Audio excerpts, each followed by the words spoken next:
Super exciting, everyone. On our latest episode of 10-Minute Poker Tips, we have Scott Stewart on. Scott Stewart is a longtime poker crusher. He just won the freaking WPT championship in Vegas at the Wynn. How much did you win in that one, Scott? $2.5 million. That's a lot of money. That's a lot of money, buddy.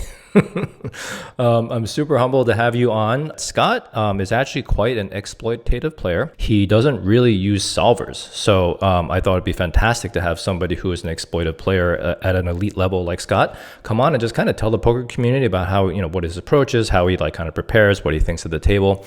So yeah, thanks again for coming on, Scott. Thank you for having me. I don't really have any friends that use solvers, or if I do, I haven't really gone down that road to put the time in to do it. I feel like maybe I've talked a little bit about with one friend that does, and then I feel like we were kind of going over maybe a small blind, big blind kind of things, and we just didn't get far because I was like, well, what if the player is like this? Is it a player that always 4Xs? Is it a player that always checks back? Yeah. All those things in my brain, it's just a computer software. It can help you, right? If you want to do it, it can help you. But especially at tables nowadays, all these people are saying solver approved or oh, you were supposed to do this with this. No, it's still a game of feel. It's still a game of each player is different. I don't want to say I can use it to my advantage, but I think if someone is trying to be solver approved, I've never really looked at one and gone down, how everyone should be playing. So I can't really exploit that. Maybe I should, but I can imagine in certain spots by using different sizing or playing things a little differently, it's going to freeze someone. And freeze someone, I mean, they're going to go, wait, no one ever bets like this. What am I supposed to do? This doesn't fit with my programming. I don't understand.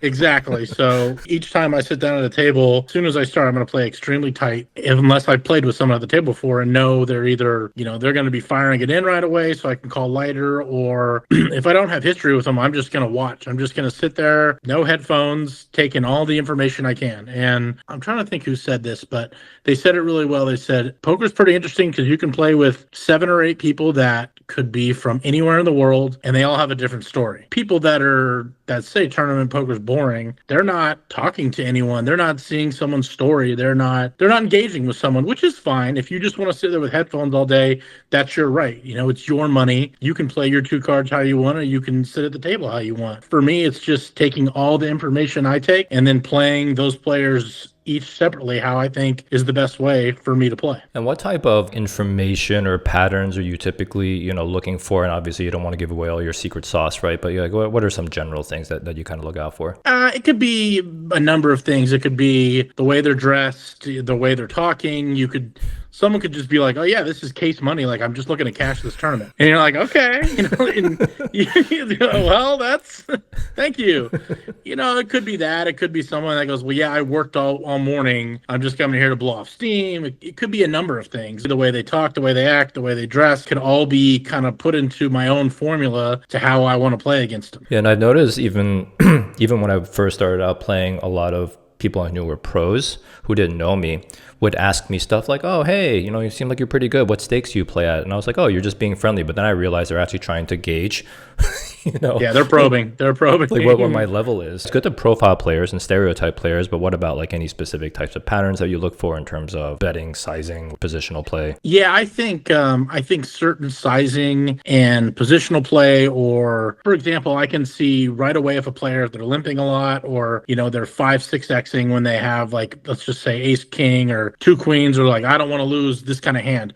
I'm going to play, I'm going to go, this person probably plays a lot more cash games, and they're just in the C3 category. It doesn't matter what the price is, but let me C3. That's kind of where I think a little more of knowing how deep you are, how many big blinds, or, if you want to run a bluff, if you want to try to run value, you need to have little things in your head going, if this guy is always seeing 3 cards, he's going to be way more sticky than anyone else, right? Because he's in his brain, he wants to see 3, but he's going to see 4 or 5. It just depends on how much he's going to pay. So you gotta make the decision, obviously not on the flop, because everything can change from a turn and river. But if this guy is going to call with middle pair to see a turn, what's going to stop him from taking a certain size, and he's going to take that middle pair and see the river? You could size down and go, well, if this guy's never going to fold to any bet on the flop with 1 pair, you can size up. On the turn, you can go, based on how you're playing, be like, I know he doesn't have top pair. And you maybe don't want to blow him off, but you can even go, well, I'm going to let him, depending on your hand, obviously, take it into account that maybe if you don't bet as much, you can string him along to the river. And then once you get to the river, someone gets even more sticky. They go, well, I don't want to give up. I don't want to lose this pot. I think all those things kind of play into my brain how I'm going to play against a certain player. And that goes even more to the point as far as geographic. I was born and raised right outside LA.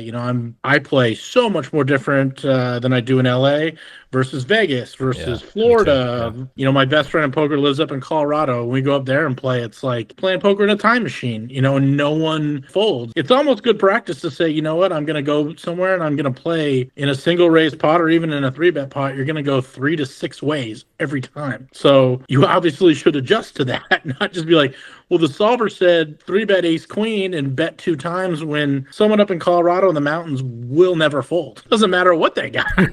Obviously, that's going to come with time and experience if you're going to go play somewhere, depending on where it is. People play different in the Midwest compared to the East Coast or Florida. You get a little mix of everything. You can see someone that plays tight, someone that plays loose, someone that's got $10,000 sunglasses on. You're like, well, I'm not going to bluff that guy. That wouldn't make sense.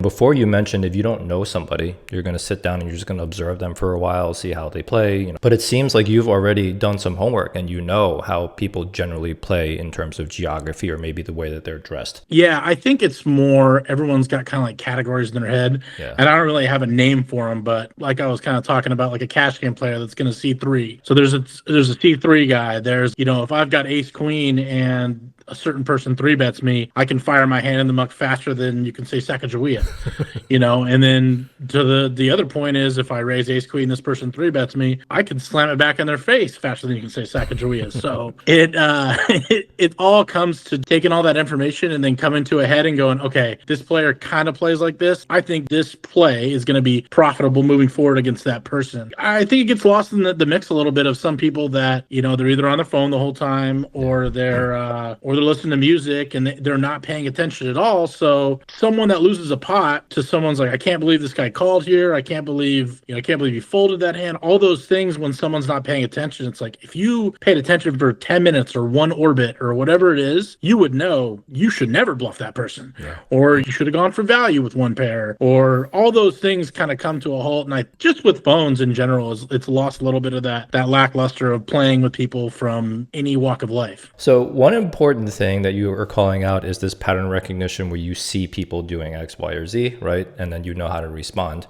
So with solvers kind of tell you how to respond, but you don't use solvers. You don't really have this authoritative piece of software that tells you what you should do when you see X, Y, or Z, right? How have you learned how to respond correctly? That's a good question. I think it's probably just the time at the table, the experience of playing live, because obviously you're not supposed to be using real-time solvers when you play online poker, but I was just having this conversation with someone the other day saying online poker's passed me by. I played when I'm 37. I played when I was 17, 18. I was playing, it was like the Wild West back then online. There wasn't solvers, there wasn't 6 hours of reentry. There was 5 minutes of reentry, and it was like, hey, we're gonna get in the big 109 on PokerStars and we're gonna end this tournament in 4 hours flat. That's what it was. And you only got smaller amount of chips, not 40,000 starting chips. You got 3,000 chips. The blinds were 10, 20. That's just how it was back then. I'll just always think that live poker is a people game. If you get out there and you're playing, you're gambling, you're having fun, you're talking with the table. Each table's different too. You can have a table where there's 6 people with headphones and it's very silent. And I adapt how I talk. If I don't talk, that every once in a while I get someone and someone sits down, they go, oh wow, this table's quiet. Scott, why are you quiet? I'm like, everyone else is being quiet. It's not a talkative table. And then sometimes I never shut up. I'm guilty of it too. Sometimes I just can't stop talking, and I'm like, I'll be having a conversation or something and there's a big pot going on. I just lose my mind for a second where I should be maybe, okay, this is a huge spot for 2 people and I'm just blubbering on about nothing. So live poker, it doesn't have to be solver approved. You don't have to have a solver. You just got to generate your own style and your own strategy, and I don't think that's ever going to die. And do you have like a good friend network that you run hands and back and forth with? Yeah, I definitely talk hands with some people, but if I'm reviewing a hand in depth, it's going to be a real interesting hand. And it's because, I'm doing a suicide bluff, or, how did I get to the river and all my chips are in with this hand? Or, and I'm like, well, this person was looking away, and then when he looked his hand, his eyes got real big, and that's why I played kings differently, or vice versa. Like the person's all he's done is look at, like, there's 4 minutes till the break, and he called, and we're almost on break, and I'm like, this guy wants to go on the break so bad, I'm gonna do things differently. There's a famous hand from when I went deep in the WSOP main event, and it's me just three betting, barreling it off with Jack 5 offsuit, and not as many people know that was the hand before dinner break, and I thought the dude I was bluffing wanted to go to dinner and just take a break. I was so wrong. That was a famous hand against Scott Blumstein, who ended up winning the main, but he called two streets with ace queen high, and then got there on the river, and I was done after the turn, and then an ace hits on the river. I go, well, he didn't have an ace in his range. I got to bet. And that didn't work out for me. So I just think it's each hand and each table and each player is a little bit more unique, that you kind of got to find your own way to win pots, or to not lose all your chips. So I know, like, running deep in the WPT main, I'm sure there were many, many crushers like left in that field. A lot of them were probably very, very, good at GTO. How do you feel actually in general about navigating fields like that? I think the WPT was just a little different for me because I had a pile of chips the whole time, and I'm very comfortable playing 70 big blinds plus. You definitely run into some really, really good players, obviously, but you can also run into some very good players that aren't as good super deep, or they're not as good shorthanded, because it was 8 max whole time. Sometimes you're playing 6 or 7. Yeah.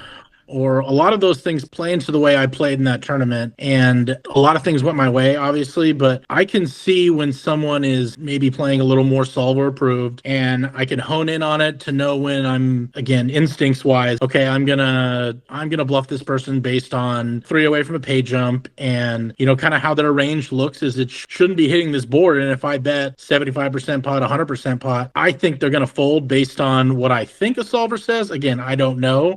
Take your range and go, okay, it's got to be this. I think in that tournament it was a lot of feel. I think I acquired chips at certain times that a lot of people would have maybe taken the foot off the gas a little bit, and I think pay jumps was a big thing in that tournament, where even someone with $1 million going, if I last 3 more people and I get 22 more thousand, right. 3 more buy-ins at a 10K buy-in is huge. So right. Yeah, I think it just kind of the perfect storm, and everything came together for me. Yeah, you can take certain players and they're just like, hey, if they're gonna play like a solver, it's like playing a computer. You gotta know how to play against computer, I think. For all the GTO wizards out there, when you're playing Scott, make sure you don't lean too much into your programming. Scott, so thank you so much for coming on. This was awesome. Congrats again on your huge win. Thanks, dude.